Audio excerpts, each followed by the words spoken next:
I'm Kelly. And I'm Lori. And we are To Rope Drop and Beyond.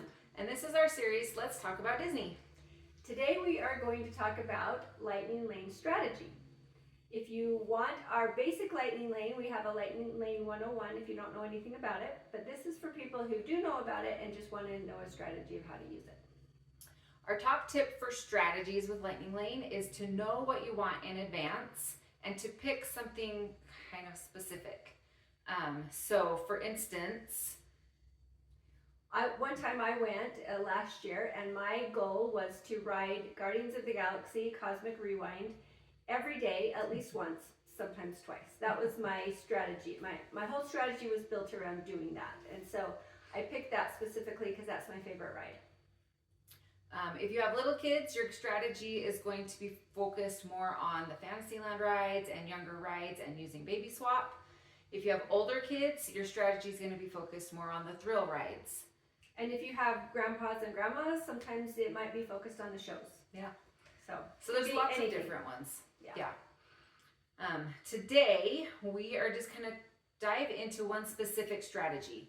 And the strategy we picked is if you only have 2 days in the park, but you have a park hopper, and you have older kids or all adults or something, and you just want to focus on the big rides. The thrill rides. Yeah. Yeah, so let's talk about it. The first thing you need to know is where to start. So there's two times that are better than others for riding the rides, and one is the very first thing in the morning, and the other one is the very last thing at night. So if you have 2 mornings and 2 nights, then theoretically you can get 4 big rides done. Yeah. And another option too is to purchase individual Lightning Lanes. If there is a big ride that you really want to do and you don't want to miss it, you might want to just purchase that individual one. You can, even with multi-pass, you can get most of the rides that way, but some of them you either have to wait in line or buy that individual one, and so that just might make things a little bit easier. Right. So we always rope drop, almost always, but usually rope drop the rides that do have individual Lightning Lanes so that we don't have to pay for them. In the past, it was not available to rope drop Guardians of the Galaxy because they had a virtual queue, but that has just changed, and so now you can rope drop Guardians of the Galaxy. So now there's that one that you have to pay for that you can rope drop as well. Yes. So in the different parks, in Epcot, you've got Guardians of the Galaxy that has the individual Lightning Lane. At Animal Kingdom, you have Flight of Passage. At Magic Kingdom, you actually have 2. You have Tron and you have Seven Dwarfs Mine Train. And then at Hollywood Studios, you have Rise of the Resistance. So those are the rides that we recommend if you don't want to purchase the Lightning Lane, doing either very first thing or very last thing. Right. Then there's some other rides at all of the parks that you cannot purchase an individual Lightning Lane, that they are available on your multi-pass, but they're hard to get. They run out really fast, and so you have to for sure book them as one of your 3 if you can get it when you're planning out your vacation. So let's say we're doing 2 days at the parks with park hoppers. What I recommend is the first day rope dropping Animal Kingdom because it opens the earliest. Yeah, so you can get a good head start in that, and also another benefit is the Lightning Lane multi-pass is cheaper at Animal Kingdom, but then you can go ahead and use it with your park hopper without paying an upgrade. Which is awesome. Yeah. So I would rope drop Flight of Passage and book Na'vi River Journey right at 9 o'clock in the morning. And that's the ride that you have to use before you can unlock any of the other rides, all the tier 1 rides. So you have to use that one first. So we always recommend that you book something right at 9 that you can get on and off pretty quickly. And if you're already at Flight of Passage, Na'vi is just right next door. You can just zip over there and tap into that. Yeah. And the other two I would book at the same time because you book 3 is Expedition Everest and the Safari Ride. You don't have to use both of those if you don't want to. If those are important to you, then book them 9, 10, and 11 and just get them done, and you can be done with Animal Kingdom by noon, really. If you don't want to use those rides, you can, once you've tapped into Animal Kingdom and into Navi River Journey, you can modify those for a different park, Right. which is awesome. Last time I went to Animal Kingdom and did that strategy of park hopping, I booked those 3 that she said, and then I modified one of them, I think Expedition Everest, I modified right away to Remy's, because Remy's goes fast, and so I wanted to make sure to get that done. Even though I did it right away, my time was still like 7 o'clock at night, which was fine because that's when I was going to be there. But you can't plan on getting those popular rides anytime soon. So I would go probably from Animal Kingdom to Epcot. You have to take a bus no matter where you go from Animal Yeah. Kingdom. So I would just go to Epcot and I would modify to Remy's or Frozen, depending on which one is more important to you. And then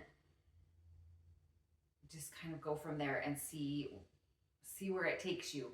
In order to modify, you do sometimes have to refresh your phone Over and over and over. And you'll think that it's pointless, but while you're standing in line, if the line's not moving or if there's nothing to look at, you might as well be just refreshing while you're in line. I don't like to spend a lot of time refreshing when I'm supposed to be doing something else because I like the whole experience. But when you're waiting in line anyway, you might as well. Yeah, and I do that all the time, and we can usually get what we want. Maybe not exactly, but if you're patient, that's our number 1 tip, I think, for Lightning Lanes is Keep to trying. And modify. Just try to modify whatever you can. Yeah. So, is there any other strategy for that day? Oh, at the very end of the night at Epcot, jump in line for Guardians right before the park closes. That's going to give you the shortest wait of the day. We assume, because it's not ever been a standby line before, but That's but true. that's how all the other rides are at all the other parks. So Yeah. we assume that will be the same there. At night, they don't let Fast Pass or other individual Lightning Lanes come through, and so the line goes quicker. Yeah, they do cut them off at a certain point. I don't know exactly when that point is, but they do cut them off. So then you don't have all those people coming in front of you. Yeah. So so far we have starting at Animal Kingdom, go straight to Flight of Passage as your rope drop. If you can get to security before it opens, that's awesome, because then you can go straight to the gates and be first in line at the gates, and then you can go straight to the rope, which is on the bridge going to Pandora. And just another little tip: move over to the right if you can. If you can, you're going towards the rope and there's no one there, or there's just a few people there, go towards the right, because they take the line from the right. Yep. Then after you get off Flight of Passage, go straight over to Navi, tap in, and do that ride. And then as soon as you have tapped in, I believe there's a double tap at that ride, so you tap in first and then you tap in again. So you're not going to be able to get your next one until you tap in the second time. But go ahead and as soon as you tap in that second time, know what you want and just snag it. You can snag it from then before you even get on the ride. Yep. And you can do it for any park. Yeah. So do it for something in Epcot. Yeah. So if you're going to Epcot if you're going to Epcot next after then do it for either Remy's, Frozen, possibly Test Track if you're going at a time when it's open. It's not open right now, but that's a popular one. And sometimes Soarin', but Soarin's not as popular as the other 3. So Test Track, Remy's, or Frozen are the 3 that you want to, one of those 3, whichever one's the most important to you, try for that first. If you're going to Hop to Magic Kingdom, then you're going to want to try for Tiana's is the most popular, but it's going to be really hard to get if you're park hopping. Yeah. And Big Thunder is down this year. Right? So yeah. Peter Pan is a good option. Space Magic Mountain is a Kingdom good is option. kind of hard right now because of all the construction that's going on there, and so it is going to be really. But Peter Pan is something. If you care about Peter Pan, that's a good one to get right as soon as you can because it does run out. Jungle Cruise runs out too. So if Jungle Cruise is important to you, get Jungle Cruise. The rest of them don't run out right immediately. They do run out eventually, some of them, but not immediately. And then for Hollywood Studios, Slinky Dog. If you are going there, try for Slinky Dog. You may not get it because Slinky Dog's super popular, and some of them aren't even available like day of. So that's our other recommendation is for the second day, if you can, rope drop Hollywood Studios. And either do Slinky Dog or Rise of the Resistance, depending on which one's more important to you.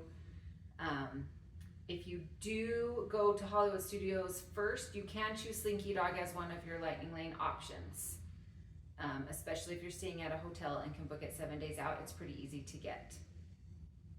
So, however, if you're park hopping, it is easy to get, but sometimes it's not easy to get at the time you want it. So last time I went, our Slinky Dog wasn't until like 5 p.m. and we would be gone from that park at that point. And so I tried to modify it to earlier and I wasn't able to.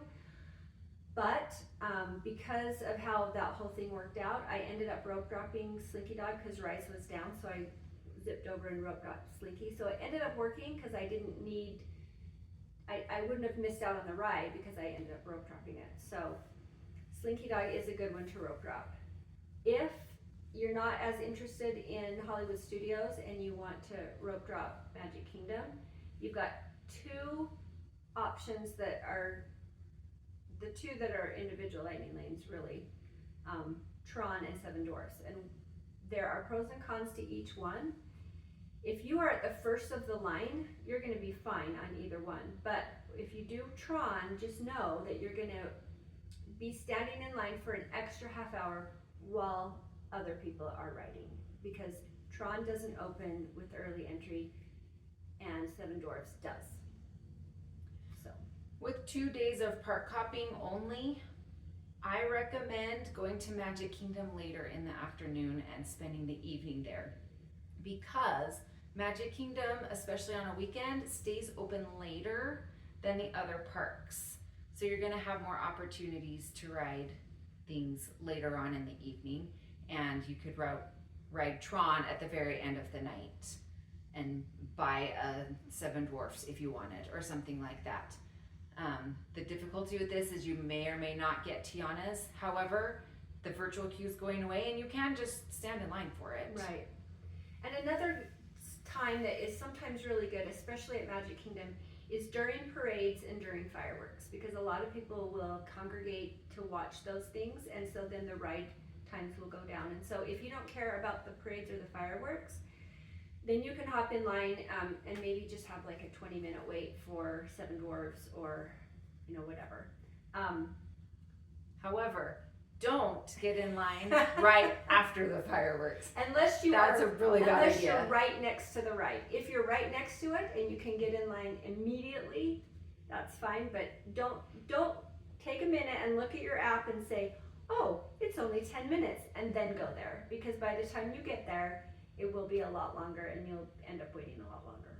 At the end of the night after fireworks, everyone thinks, oh, I'll just go quickly do Tron at the very end of the night and it will be short, and that is not the case, because everybody does it. Yeah, and it also depends when the fireworks are, and compared to when the park closes.